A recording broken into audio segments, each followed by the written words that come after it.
Good morning, good afternoon, good evening. आप लोगों का स्वागत है top 10 general awareness news for bank exam April 19 का। हम लोग डिस्कस करेंगे टॉप 10 न्यूज। तो चलिए शुरू करते हैं। फर्स्ट न्यूज है बैंकिंग और इकोनॉमी के ऊपर। India to ease nuclear liability laws to attract foreign firms.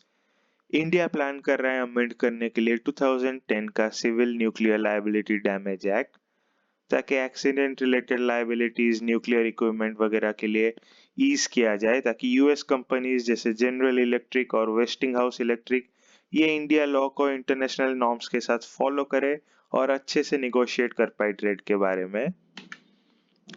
Next news है India forecast above average monsoon rains in 2025। जब मैं वीडियो बना रहे हो आप लोगों के लिए, तब भी बैकग्राउंड में आप लोगों को नॉइज आ रहा होगा। यहाँ पे भी बारिश हो रहा है। तो मिनिस्ट्री ऑफ अर्थ साइंस ने प्रेडिक्ट किया है कि इंडिया रिसीव करेगा 105% लॉन्ग टर्म एवरेज रेनफॉल 2025 में। ये अबव एवरेज मॉनसून हेल्प करेगा एग्रीकल्चरल आउटपुट के लिए। फूड प्राइसेस सब स्टेबल रहेंगे तो इकोनॉमिक ग्रोथ भी बढ़िया रहेगा। India's economy projected to grow by 6.5% in 2025 according to a UNTAD forecast। तो इंडिया का इकोनॉमी मेजर इकोनॉमी रहेगा जो फास्टेस्ट ग्रोइंग रहेगा 6.5% ग्रोथ रेट के साथ। नेक्स्ट हम डिस्कस करेंगे नेशनल अफेयर्स। इंडिया और उज्बेकिस्तान ने जॉइंट मिलिट्री एक्सरसाइज डस्टलिंग सिख को पुणे में स्टार्ट किया है। तो 6th एडिशन है इंडिया और उज्बेकिस्तान का joint military exercise dust link. तो ये 13 डे का एक्सरसाइज रहेगा, 16 टू 28 अप्रैल पुणे में होगा, ये आप याद रखना। अगले नेशनल न्यूज में हम लोग देखेंगे कि इंडिया का ट्रेड डेफिसिट चाइना के साथ 99.2 बिलियन डॉलर्स हो चुका है। India's trade deficit with China reached 99.2 billion in the fiscal year 2024-25। पर इंडिया का इंपोर्ट भी थोड़ा ज्यादा हुआ है, उसके साथ साथ एक्सपोर्ट भी थोड़ा बढ़ा है, अराउंड 11%।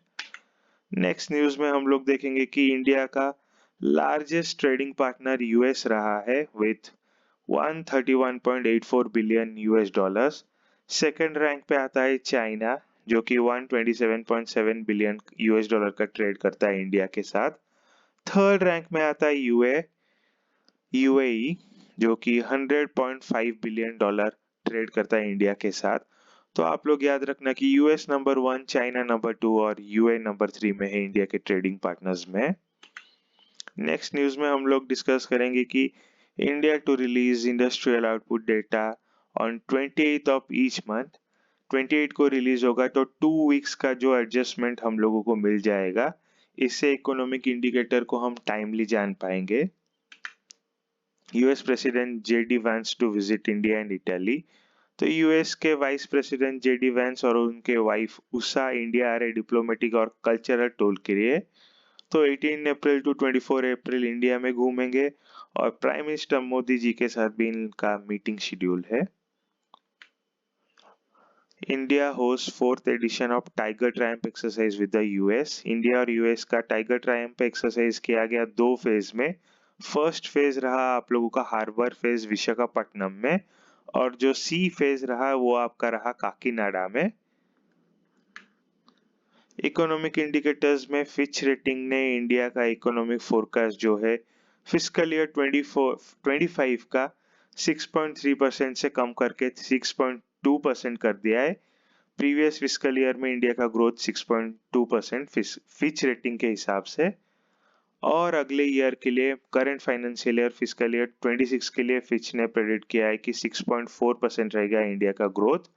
और अगले साल फिस्कल ईयर 2027 में इंडिया का ग्रोथ रहेगा 6.3। ये सब जो रेटिंग है इन लोगों का आप परसेंटेज याद रखना, सबका याद रखना मुश्किल रहेगा, फिर भी आप अप टू डेट रहना। एग्जाम के पहले जो रिलीज करेंगे वो आपके लिए ज्यादा इंपॉर्टेंट रहेगा। अब आप याद रखो कि फिच ने पिछले साल का इंडिया का 6.2% किया है। अभी करेंट टाइम में इंडिया का 6.4 और नेक्स्ट ईयर में इंडिया का 6.3 रहेगा। हम बात करते हैं अपॉइंटमेंट के बारे में। स्टैंडर्ड चार्टर्ड इंडिया का सीईओ जरीन दारूवाला रिटायर करेंगे। तो स्टैंडर्ड चार्टर्ड ने अनाउंस किया कि जरीन दारूवाला जो इंडिया के सीईओ थे और उसके साथ साथ साउथ एशिया के भी सीईओ थे, तो वो रिटायर किए अप्रैल 1 2025 को। 35 ईयर्स सर्विस दिए, उसके बाद रिटायर किए। आप लोग भी अगर बैंक एग्जाम के लिए अच्छे से पढ़ोगे, एग्जाम क्लियर करोगे, ऐसे ऊपर पोस्ट तक जाओगे, तो आप भी न्यूज में आओगे, आपके बारे में भी बच्चे करंट अफेयर्स में पढ़ेंगे। तो वीडियो अच्छा लगा है तो लाइक शेयर सब्सक्राइब करो। मिलते हैं नेक्स्ट वीडियो में।